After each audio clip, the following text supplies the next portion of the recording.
Assalamualaikum warahmatullahi wabarakatuh. Bismillah walhamdulillah wassalatu wassalamu ala rasulillah wa ala alihi wa sahbihi wa mawalah. Ahiba'il kiram, para pemirsa radio maupun televisi Rasil dimanapun Anda berada, semoga Allah subhanahu wa ta'ala senantiasa memberkahi kita semua. Menyambung apa yang kita sampaikan pada pelajaran yang lalu, di mana kita sudah sama menegaskan bahwasanya ayat suci akan selalu berada di atas ayat konstitusi. Karena memang Allah subhanahu wa ta'ala telah memfirmankan di dalam surat Al-Ahzab ayat 36, A'udzu billahi minasyaitonir rajim, bismillahirrahmanirrahim, wa ma kana lil mu'minin wala mu'minatin idza qadallahu wa rasuluhu amran an yakuna lahumul khiyaratu min amrihim wa may ya'sillaha wa rasulahu faqad dhalla dhalalan mubina. Shadaqallahul azim.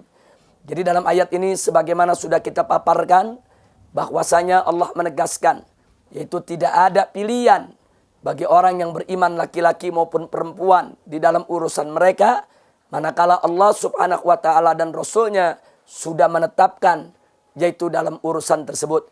Kalau sudah ada ketetapan dari Allah subhanahu wa ta'ala, kita tidak punya pilihan lain kecuali hanya memilih ketetapan Allah subhanahu wa ta'ala. Dan Allah mengingatkan, wa may ya'sillaha wa rasulah, barang siapa yang maksiat kepada Allah dan Rasulnya, mengingkari Allah dan Rasulnya, durhaka kepada Allah dan Rasulnya, menolak ketetapan Allah dan ketetapan Rasulnya, faqad dhalla, maka dia telah tersesat, dhalalan mubina, dengan kesesatan yang nyata.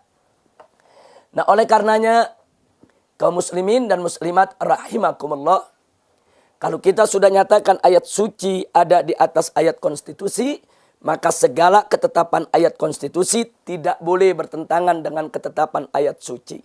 Manakala bertentangan, maka ayat konstitusi tersebut wajib untuk direvisi dan disesuaikan dengan ketentuan ayat suci.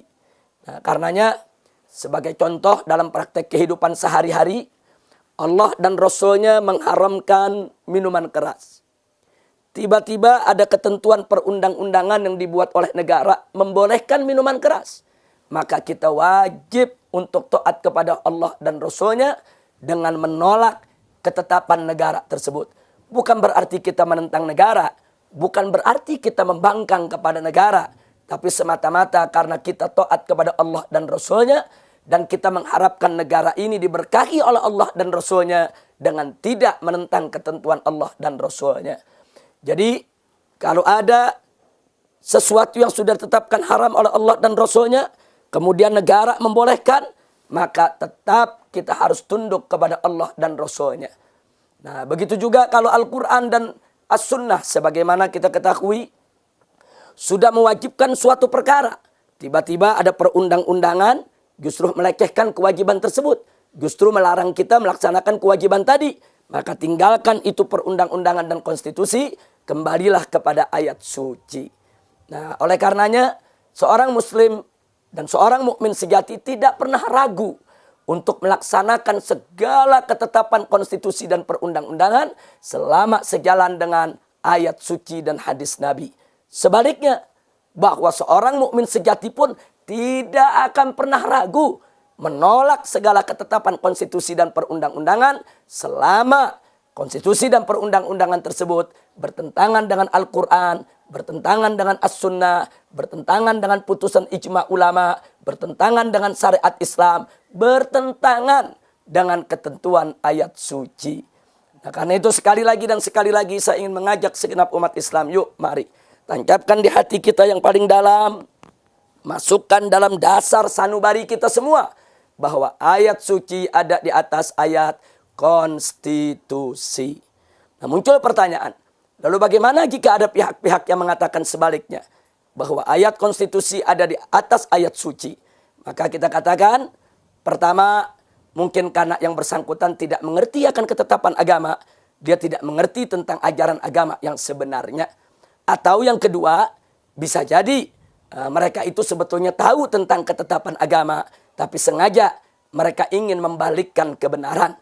Nah, inilah ciri daripada kaum zindik. Mereka memutarbalikkan ayat, memutarbalikkan hadis, mengharamkan yang halal, menghalalkan yang haram. Kemudian mereka melecehkan ayat suci. Nah, ini ciri-ciri sindik yang sangat-sangat berbahaya dan tidak boleh untuk kita dekati, apalagi untuk kita ikuti. Nah, karenanya di sini kita ingin memberikan masukan, saran, usul, nasihat secara ikhlas dan tulus kepada para pemimpin-pemimpin di negeri kita. Bila Anda ingin membuat suatu keputusan, janganlah membuat keputusan yang bertentangan dengan ayat suci. Kami mencintai Anda, kami menghormati Anda, kami siap untuk mentaati segala aturan yang Anda buat, selama segala ketetapan Anda sesuai dengan keputusan ayat suci dan hadis Nabi.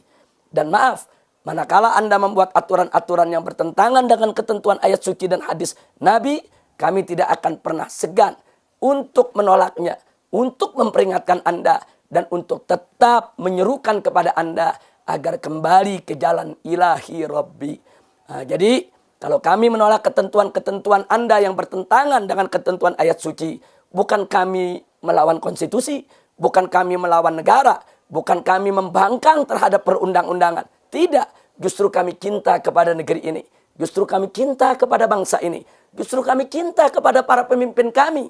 Sehingga kami tidak mau mereka mendapatkan murka Allah subhanahu wa ta'ala. Nah, kaum muslimin dan muslimat rahimakumullah, ada hal yang sangat menarik untuk saya sampaikan juga di sini. Terkadang ada ulama-ulama, dai-dai yang menyuruhkan ke jalan kebenaran. Kemudian mereka ditakut-takuti. Kalau mereka menyampaikan kebenaran berarti mereka melawan konstitusi. Lalu mereka ditakut-takuti kalau nanti mereka akan dimasukkan ke dalam penjara. Inna lillahi wa inna ilaihi raji'un. Di sini saya ingin menyampaikan, kalau ada pihak-pihak yang mengancam para ulama yang menyampaikan yang hak untuk dimasukkan ke dalam penjara, demi Allah, Allah di dalam Al-Quranul Karim telah mengancam orang-orang yang melawan hukumnya, yang menentang hukumnya untuk dimasukkan ke dalam neraka. Dan ketahuilah bahwa neraka jauh lebih pedih, jauh lebih keras, jauh lebih mengerikan, jauh lebih menakutkan daripada siksa penjara yang Anda jadikan ancaman kepada ulama-ulama yang istiqamah. Nah, karena itu kita ingatkan, Allah telah mengancam kita semua. Mengancam ulama, mengancam umara, mengancam segenap umat Islam. Kalau coba-coba mereka bertentangan dengan ketentuan Allah dan Rasulnya, kalau coba-coba mereka durhaka kepada Allah dan Rasulnya, maka neraka jahanam tempat mereka kembali. Na'udzubillah min dzalik. Nah, karena itu kita ingatkan kepada semua pihak, jangan pernah dan jangan coba-coba menakuti para ulama, menakuti para dai yang berjuang di jalan Allah Subhanahu wa taala dengan hukum penjara, dengan siksa penjara. Jangan. Sesungguhnya Allah telah lebih dahulu menakuti kalian semua dengan hukum neraka yang begitu pedih. Nah, karena itu yuk mari sama-sama kita kembali ke jalan Allah. Buatlah undang-undang yang bagus, buatlah konstitusi yang indah, buatlah peraturan-peraturan yang sejuk, yang menciptakan kedamaian. Buatlah segala keputusan-keputusan yang tidak bertentangan dengan ayat suci dan hadis Nabi. Insya Allah kita semua akan mendapat keberkahan dari Allah dan negara kita dijadikan sebagai baldatun thayyibatun wa rabbun ghafur. Nah, inilah yang ingin saya sampaikan sebagai penegasan dari apa yang telah saya sampaikan pada pelajaran yang lalu. Sekali lagi, ayat suci di atas ayat konstitusi. Sekian yang bisa saya sampaikan. Hadaniyallahu wa iyyakum ila siratihil mustaqim. Wallahul muwaffiq ila aqwamit thariq.